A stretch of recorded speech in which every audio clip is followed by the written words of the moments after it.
Diego querido, un gran abrazo. Te saludamos todos aquí en Rivadavia. Willy Cohen, ¿cómo andamos? ¿Qué tal, Willy Cohen? Buenas tardes a vos, buenas tardes a tu equipo. Un placer estar con ustedes. Bueno, ¿por dónde Y que se empezamos? interesen por mi visión. A ver, ¿cómo la veo yo? Yo estoy realmente muy preocupado porque la situación que se viene es extremadamente difícil y además hay cosas que se prometen hacer y que no se pueden hacer. A ver, el plan motosierra, que es el principal puntal, la base de todo el programa económico de Javier Milei, lo hice yo hace ya mucho tiempo, en el 2010, con los números del 2018, y en aquel momento planteábamos que había que reducir el gasto público 9 puntos del PBI en los 2 primeros años de gestión. ¿Ok? ¿Cuál es el problema? Javier Milei tiene que bajar, para llegar al equilibrio fiscal que dice, 8 puntos entre 8 y 9 puntos en un solo año. ¿Ok? Lo cual no se puede hacer. ¿Por qué? No se puede hacer si honra su palabra, porque cuando nosotros miramos el gasto público debajo de su esfera, que es la esfera nacional, y el presupuesto que él tiene que ejecutar, el gasto flexible es un poquito más de 5 puntos del PBI. Con lo cual, si él pusiera todo eso a cero, todavía le faltarían 3 puntos adicionales por bajar. Con lo cual seguiría teniendo 3 puntos de déficit, y tendría que financiarlo con colocación de deuda o con emisión monetaria. Ahora, ¿cuál es el problema? Que no se pueden poner ese gasto flexible a cero. Con un ejemplo lo pongo concreto. Él habla de subsidios económicos, no se puede poner todos en cero en el primer año. Él habla de transferencias a provincias, ponerlas en cero, no se puede poner en cero. ¿Saben por qué?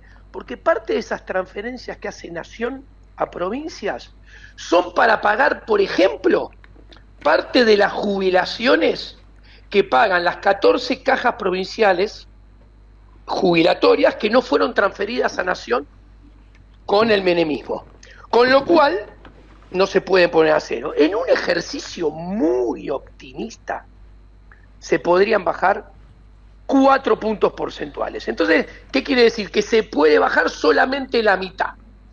Ahora, vienen las malas noticias.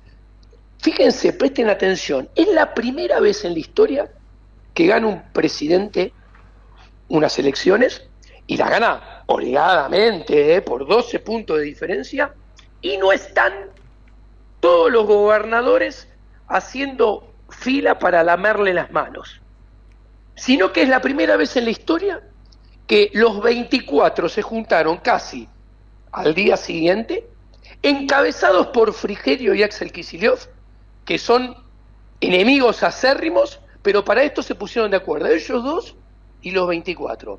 Le exigen que el 53% de la recaudación de impuestos al cheque se coparticipe, o sea, le quieren sacar una parte, más de la mitad de la recaudación de impuestos al cheque, con lo cual le cae la recaudación, con lo cual ya el déficit le aumenta todavía un poquito más. Sigo con la mala noticia.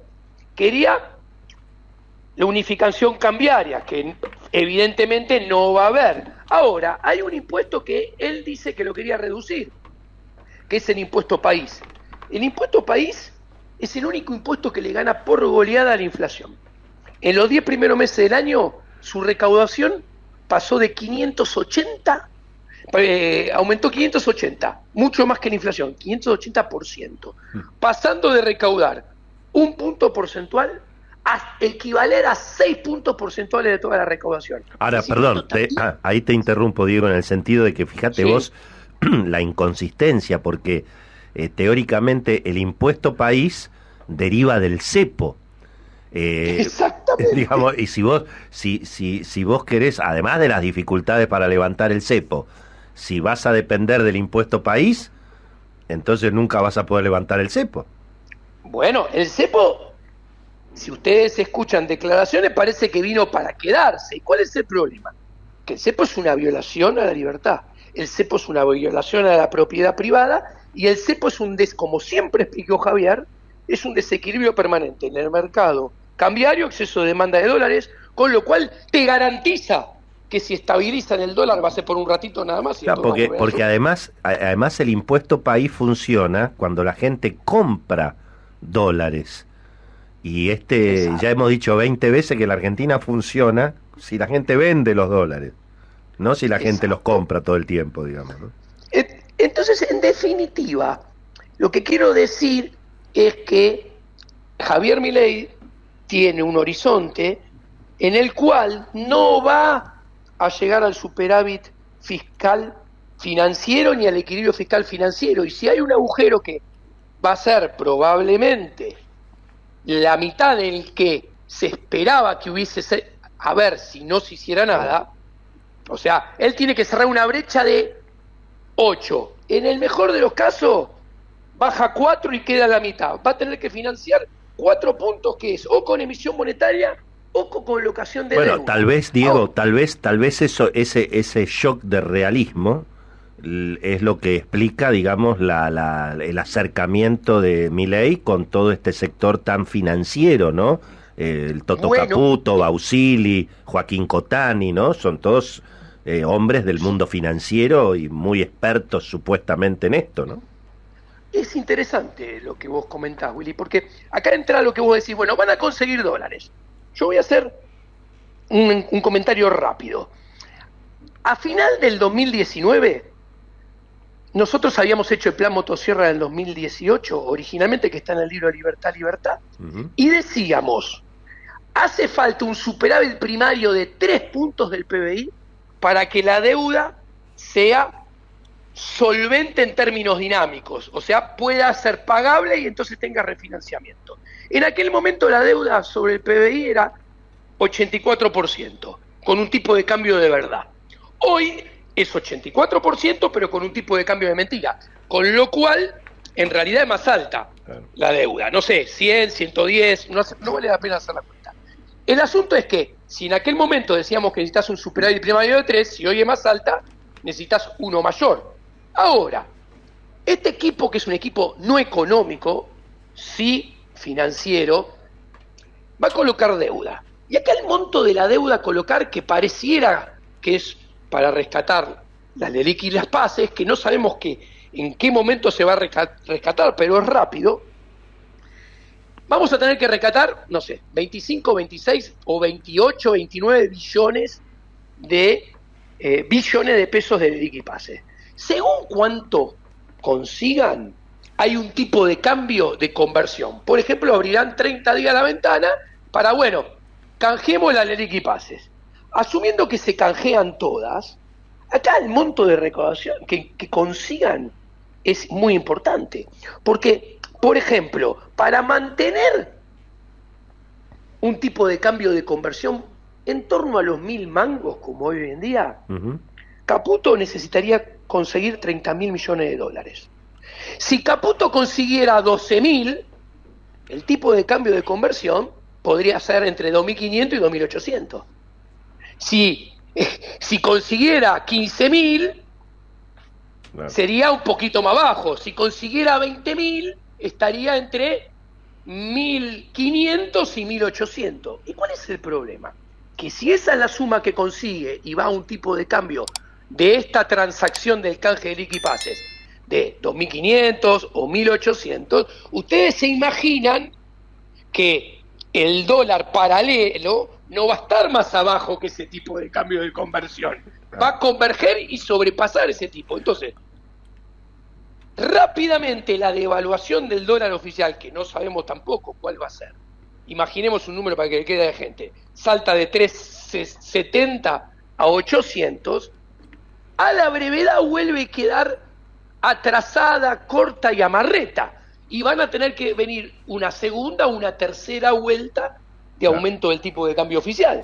La inflación y los impuestos están erosionando tus ingresos, pero quiero darte una solución. Únete a mi exclusivo curso de economía y obtener las herramientas necesarias para proteger tus ingresos de las políticas estatales. Además, adquirí el paper académico que impresionó a Jesús Huerta de Soto y descubrí por qué el oro es el mejor dinero. Encontrá mi dirección de contacto en la descripción y toma el control de tu futuro económico y financiero. No permitas que otros controlen tu destino y roben el futuro de tu esfuerzo. ¿Estás listo para cuidar tus ingresos? Sin más interrupciones, sigamos con el video. En esa mirada, con ese escenario, vamos a la segunda parte que yo te quería consultar. Sí.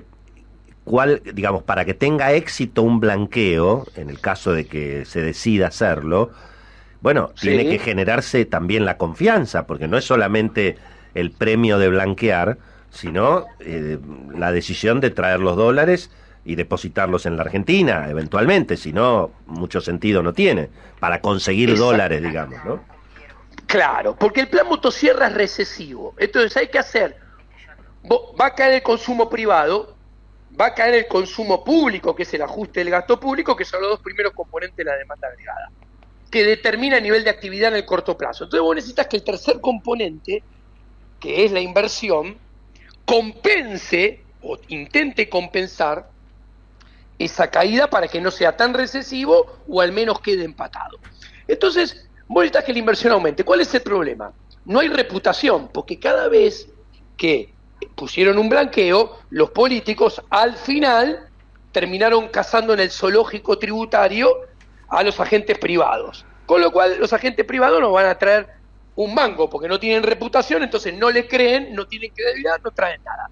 Entonces yo propongo un blanqueo con un vale. ¿Qué es esto? Para que lo entienda la gente. Blanquearse $1.000.000 y te dan entre el 40 y el 30%, o sea, 400.000, 300.000 dólares en un vale para que canceles impuestos con ese vale.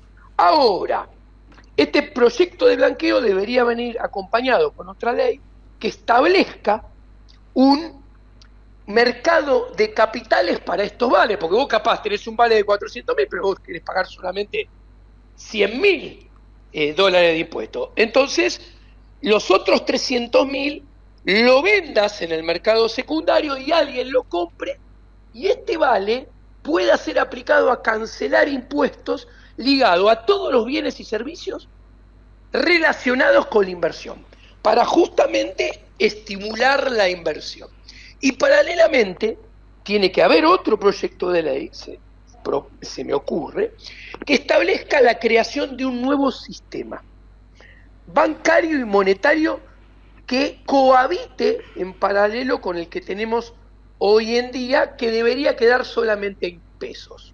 El nuevo sistema monetario bancario con encaje del 100%, para que los bancos no crean depósitos inventados en dólares que no hay, ni crédito inventado en dólares que no hay, para así evitar las corridas más adelante. La experiencia de la convertibilidad enseñó esto.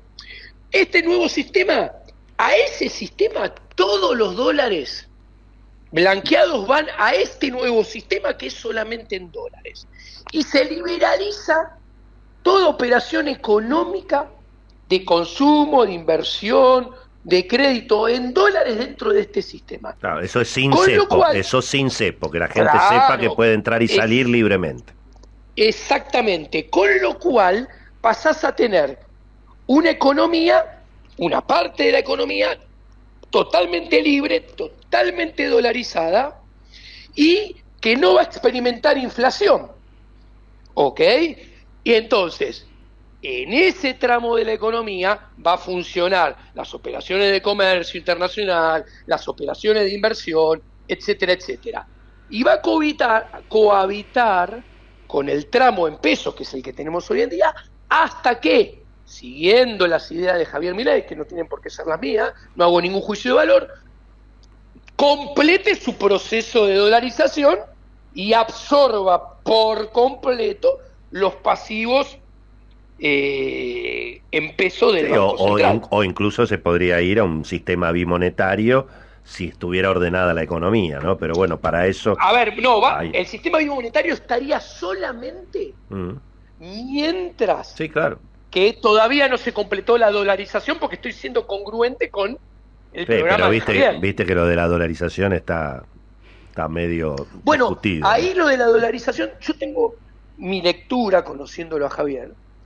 Yo creo que el nombramiento de, de Caputo, Ujú. Caputo es un ministro de Economía en leasing, para mí. ¿Qué quiero decir con esto?